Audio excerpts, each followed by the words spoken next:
Okay, let's talk about passage number 1. The first question should be letter C. It says based on table 1. So we know to look at table 1. It asks about the viscosities of these 4 different gums at 45 degrees Celsius. So I look at those gums at 45 degrees Celsius, right? And I notice that the gums are getting smaller in value. So this is the only graph where the values are getting smaller and smaller and smaller. It's got to be that one. Question number 2, again, says based on table 1, so we know to look at table 1. Suppose gum Y is allowed to sit to rest for 100 minutes at 65 degrees Celsius. So gum Y is allowed to rest for 100 minutes at 65. So here's 65, right? Now 100 minutes, that's between 75 and 120. So the answer should be something between these two values. And in fact, that's what they kind of say there, right? It's between those two values. Now I'd rather this said 1075 instead of 1100, but it's the closest one to the right answer. Question number 3, consider figure 1. Okay, so we're going to go to a different shape now, the figure, and a concentration of 2%. What's the order of those from lowest to highest? So I'll go to figure 1, and at 2%, lowest to highest. So gum Z is the lowest, gum Y is the highest. The answer is letter C. Question number 4, under the conditions to make figure 1, which gum has the highest viscosity at 1.3? Well, if I look at where 1.3 is, it's about right here where I put the red mark at.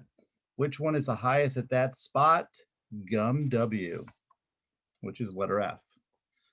Question number 5 is going to be a lot like number 2. It says, based on table 1, if gum Z at 30 degrees was resting for 75 minutes.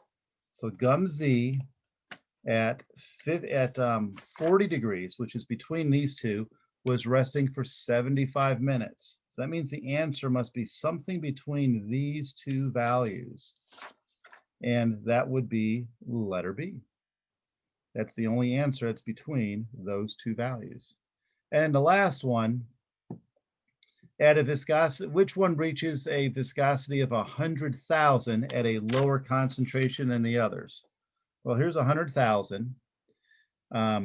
Gum Z never even gets there, but which one gets there first? Gum Y, right? So gum Y gets there at a concentration of 2, whereas gum X and gum W, it takes a much larger concentration to get there.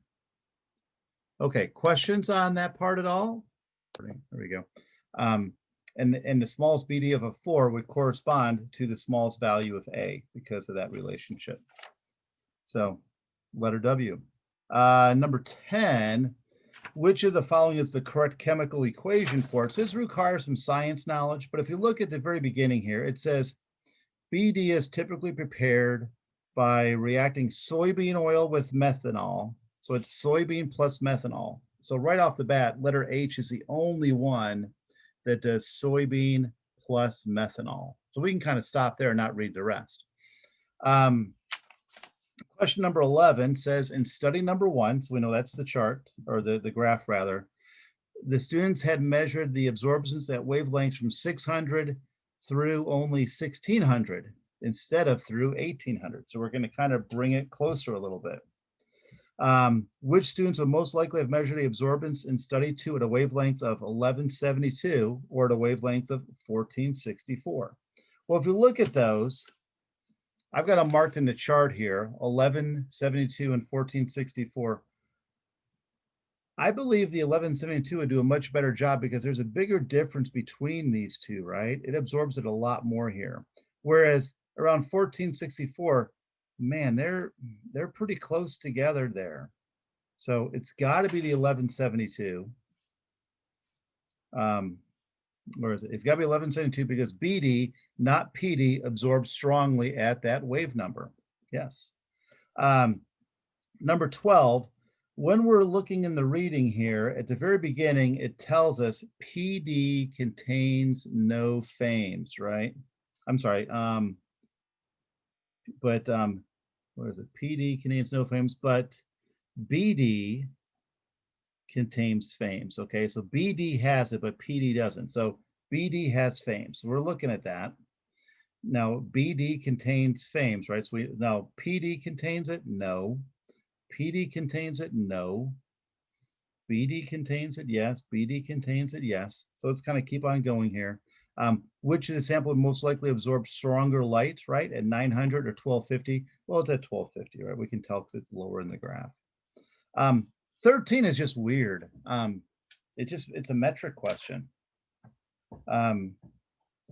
So we're talking about sample Y, and sample Y is its percent by volume is 4.8%. Okay, so that's what we get from there. Well, I got to figure out how many liters it would be and how many milliliters would be. Well, 4.8% as a decimal is 0.048, and we're making 10 liters of it. So when I multiply those, I would get 0.48 liters. Well, which one's closest? Well, either A or B, because they're both 0.5 liters. Well, if I want to convert from liters to milliliters, we multiply by 1,000. So 0.5 times 1,000 is 500, letter A. The mistake is to forget that that's a decimal and then pick letter B. Well, good. Mr. Williams, are you there?